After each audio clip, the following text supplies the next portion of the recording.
ছাড়া আর কোনো কিছু করার নেই। বিসি স্যারের যে মে মাসের 18 তারিখ যে আশ্বাস দিয়েছিল, তার আগেও আশ্বাস দিয়েছিল, কিন্তু তার দাবিগুলো আদায় হয়নি। কিন্তু 18 তারিখে যে মে মাসের 18 তারিখে যে আশ্বাস দিয়েছে, যে কথা দিয়েছে, কথা অনুযায়ী আসছে আগামী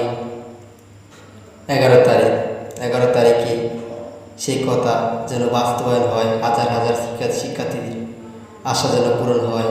সবাই মন থেকে দোয়া করবেন এবং সৃষ্টিকর্তা চাইলে সবই সম্ভব। আর বিশেষ করে আমার মেসেজে ইনবক্সে যারা বলতেছে আপডেট কি, এটার আপডেট 11 তারিখ অপেক্ষা করে, 11 তারিখের জন্য অপেক্ষা করতে হবে। আর 11 তারিখ ভালো কিছু হওয়ার সম্ভাবনা আছে। সৃষ্টিকর্তা চাইলে সবই সম্ভব।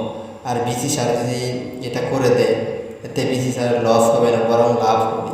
তাইলে এটা বিশেষ বিবেচনা করতে পারে, কারণ এই 11 তারিখের জন্য সবাই অপেক্ষা।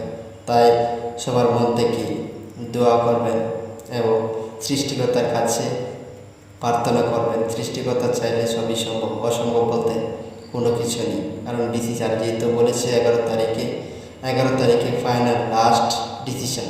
11 তারিখ পরে আর কোনো ডিসিশান নেই, 11 তারিখে লাস্ট ফাইনাল ডিসিশান। এখন সবাই শুধু 11 তারিখের অপেক্ষা। তাই 11 তারিখের জন্য অপেক্ষা করুন। অযথা ইনবক্সে আর মেসেজ না দেওয়ার জন্য অন্তত অনুরোধ করছি। 11 তারিখের জন্য অপেক্ষা করুন। 11 তারিখ ছাড়া কিছু করা যাবে না। আর একটা বিষয় হচ্ছে নোটিশ, জাতীয় বিশ্ববিদ্যালয়ের নোটিশ তারা রাতে দেয়, দিনও আবার সেটা ডিলিট করে। দিনে নোটিশ দেয়, আবার রাতে ডিলিট করে। এটা জাতীয় বিশ্ববিদ্যালয়ের একটা পূর্বে ওই সিস্টেমটা ছিল।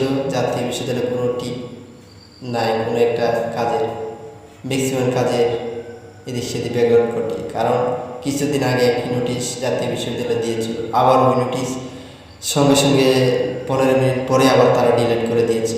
তাই ফর্ম ফিল আপের এটা প্যারানোর পিছনে সময় বাড়াবে নিশ্চিত থাকে, কারণ সময় বাড়াতে হবে। কারণ এই ডিসিশান যদি না নেয় তো সময় বাড়াবে নিশ্চিত। আর যদি ডিসিশান নেয় তাহলে বাড়ানোর সম্ভাবনা নেই। তাই 11 তারিখের জন্য অপেক্ষা করার জন্য সবচেয়ে ভালো কার্যকারী। এবং সবাই মন থেকে দোয়া করবেন যেন বিসি স্যারের 11 তারিখ তার মনটা যেন একটু নরম হয়। সে যেন এই হাজার হাজার ছাত্রছাত্রীর কথা একবার চিন্তা ভাবনা করে যেন একটা গুড ডিসিশান নেয়। সবাই এই আশা করছে এবং সবাই এই দোয়াটা করবেন। যা কমেন্টে বলবেন ইনশাআল্লাহ বা ফি আমানিল্লাহ বলতে পারো। আল্লাহ চাইলে সবই সম্ভব, অসম্ভব বলতে কোনো কিছু নেই। কারো কোনো প্রশ্ন থাকলে করতে পারেন। ধন্যবাদ সকলকে।